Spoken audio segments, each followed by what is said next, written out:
Back to maths with Neha. So നമ്മളിന്ന് ചെയ്യാൻ പോകുന്നത് എക്സസൈസ് 12.3-ലെ 4th ക്വസ്റ്റ്യൻ ആണ്. 4th ക്വസ്റ്റ്യൻ ഫുള്ള് നമ്മളിന്ന് കംപ്ലീറ്റ് ആക്കുന്നുണ്ട്. അപ്പോൾ നമുക്ക് 4th ക്വസ്റ്റ്യൻ ചെയ്യാം. 4th ക്വസ്റ്റ്യനിലെ first വണ്ണാണ്. ആദ്യം നോക്കിയിട്ട് കാണാമോന്ന്.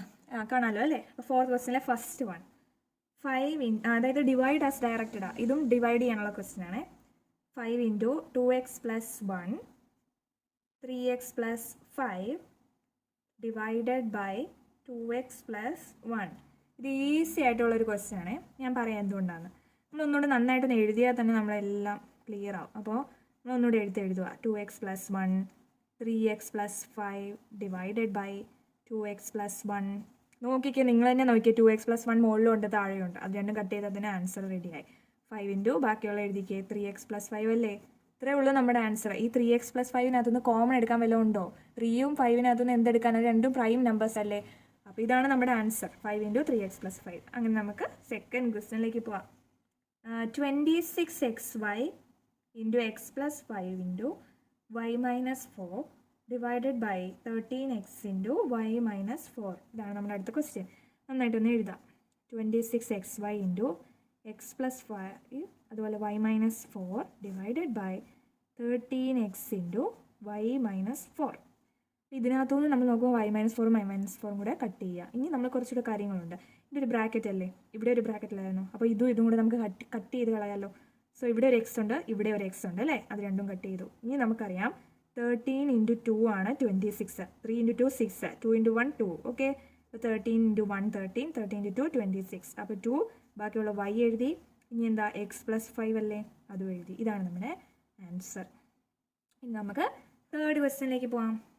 Third question 52 PQR × P + Q Q + R R + P divide. എന്നാൽ ഇവിടെ തന്നെ ഡിവൈഡഡ് ബൈ എന്നങ്ങ് എഴുതട്ടെ. വീണ്ടും എഴുതണ്ടല്ലോ.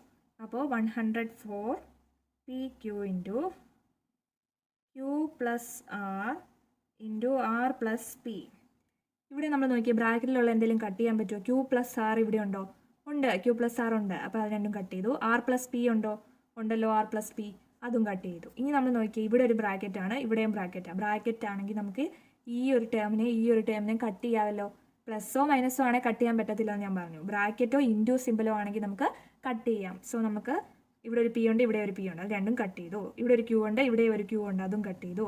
ഇനി 52ഉം 104. 52നെയും 104നെയും കൂടെ ചെയ്യാൻ പറ്റുമോ? നമ്മൾ നോക്കിയേ. 2 അല്ലേ ലാസ്റ്റ് നമ്പർ 52ൻ്റെ? 104ൻ്റെ 4 അല്ലേ? ഞാൻ നേരത്തെ വീഡിയോസിലും പറഞ്ഞിട്ടുണ്ട്.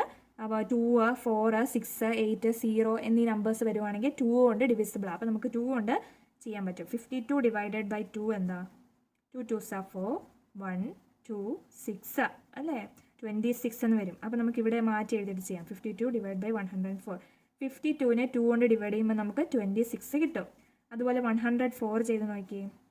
2 കൊണ്ട് ചെയ്യുമ്പോൾ 2 5s 10 0 ഒരു 4 കിട്ടി, 2 കിട്ടി, 4 കിട്ടി 0. അപ്പോൾ 52 ഡിവൈഡ് ചെയ്താൽ മതി കേട്ടോ. ഡിവിഷൻ നിങ്ങൾക്ക് അറിയാവുന്ന ഓർത്ത് ഞാൻ പതുക്കെ പെട്ടെന്ന് ചെയ്യുന്നത്.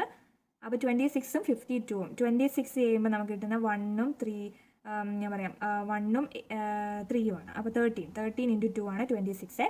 13 × 2 അല്ലെങ്കിൽ നമ്മൾ ചെയ്ത് നോക്കുക. 26 2 1 2 0 ഒരു 6 3 6 0 13 അല്ലേടാ. അതുപോലെ 52 ചെയ്യുമ്പം 2 അതുപോലെ 6 26 × 2 ആണ് 52. ഓക്കെ, 13 × 2 ആണ് 26. അപ്പോൾ 1ഉം ഇവിടെ 2ഉം വരും. 1/2 എന്ന് വരും. ഓക്കെ ആണോ? ഇങ്ങനെ നമുക്ക് 2 കൊണ്ട് ഡിവൈഡ് ചെയ്ത് ഈ 52 ഡിവൈഡഡ് ബൈ 104നെ ചെയ്ത് നോക്കാം. അല്ലെങ്കിൽ 52 ഡിവൈഡ് ബൈ 104 ചുമ്മാ നമ്മളൊരു ട്രയൽ നടന്ന് നോക്കണം. 52 × 2 എന്താ? 2 2s 4 5 2s 10 104 അല്ലേടാ. അപ്പം 52ൻ്റെ അവിടെ 1ഉം 104ൻ്റെ അവിടെ 2 എഴുതിയാൽ 1/2 സിമ്പിളായിട്ട് കിട്ടും. അല്ലെന്നുണ്ടെങ്കിൽ നിങ്ങൾ ഇങ്ങനെ ചെയ്താൽ മതി 2 കൊണ്ട്. അപ്പോൾ നമുക്ക് നന്ന വൃത്തിയായിട്ടൊന്ന് എഴുതാം. 52 പിന്നെ ഈ PQR അല്ലേ, അതിൽ R എഴുതുക. R എഴുതി. ഓക്കെ, അപ്പോൾ നമുക്ക് ഈ ഒന്നുകൂടെ എടുത്ത് എഴുതാം വൃത്തിയായിട്ട്. അപ്പോൾ 52 × PQRനകത്ത് 6 മാത്രമല്ലേ ബാക്കിയുള്ളൂ. ആ 6 എഴുതി. ഇനി നമുക്ക് ബ്രാക്കറ്റിലുള്ള P + Qനെ എഴുതാം. ഡിവൈഡഡ് ബൈ ഇവിടെ 104ഉം പിന്നെ ഒന്നുമില്ല. അപ്പോൾ നമുക്ക് ഇതിനെ 1 എന്നും ഇവിടെ 2 എന്നും എഴുതാം. അങ്ങനെയാണെങ്കിൽ ഇവിടെ 6 1 × 6 6 × P + Q ഡിവൈഡഡ് ബൈ 2 എന്ന് കിട്ടും അല്ലേ? അങ്ങനെയല്ലേ ഇടാ കിട്ടുന്നേ? നിങ്ങൾക്ക് എല്ലാവർക്കും മനസ്സിലായോ? ഇതിനെ നമുക്ക് കുറച്ചുകൂടി വൃത്തിയായിട്ട് എഴുതാനാണെങ്കിൽ r/2 ഇൻറ്റു p + q എന്ന് എഴുതാം. ഇങ്ങനെയാണ് നമ്മൾ തേർഡ് ക്വസ്റ്റ്യൻ ചെയ്യുന്നത്. ഇനി നമുക്ക് 2 ക്വസ്റ്റ്യൻ കൂടെ ഉള്ളൂ ഈ ഒരു സെക്ഷനിൽ, അതോടെ നമുക്ക് ചെയ്യാവേ. ഫോർത്ത് ക്വസ്റ്റ്യൻ കാണാൻ പറ്റുന്നുണ്ടോ? ഫോർത്ത് ക്വസ്റ്റ്യൻ 20 ഇൻറ്റു y + 4 അതുപോലെ y² + 5y + 3 divided by 5 into y + 4. ഇതാണ് നമ്മുടെ നെക്സ്റ്റ് ക്വസ്റ്റ്യൻ. എല്ലാവർക്കും കാണാമല്ലോ അല്ലേ? അപ്പോൾ നമുക്ക് അത് ചെയ്യാം. ആദ്യം നന്നായിട്ടൊന്ന് എടുത്ത് എഴുതുക. 20 ഇൻറ്റു y + 4 അതുപോലെ y² + 5y + 3 divided by 5 into y + 4. ഇവിടെ നോക്കുമ്പോൾ തന്നെ അറിയാം y + 4ഉം y + 4ഉം ഉണ്ട്, കട്ട് ചെയ്യുക. അതുപോലെ 20ഉം 5ഉം ഉണ്ട്. 5 ഇൻറ്റു 4 അല്ലേടാ 20. 5 ഇൻറ്റു 1 5, 5 ഇൻറ്റു 4 20. 4 ഇൻറ്റു ഇതും കൂടെ എടുത്ത് എഴുതുക, y² + 5y + 3. ഇങ്ങനെ എടുത്ത് എഴുതിയാൽ നമ്മുടെ ആൻസറായി, റെഡിയായി അല്ലേ? ഇതിനെ നമുക്ക് ചെറുതാക്കാനൊന്നും പറ്റത്തില്ല, അതുകൊണ്ട് നമ്മൾ ഇത് തന്നെയാണ് ആൻസർ എന്ന് എഴുതി. ഓക്കെ അല്ലേ? മനസ്സിലായോ? ഇനി നമുക്ക് 5th ക്വസ്റ്റ്യനിലേക്ക് പോകാവേ.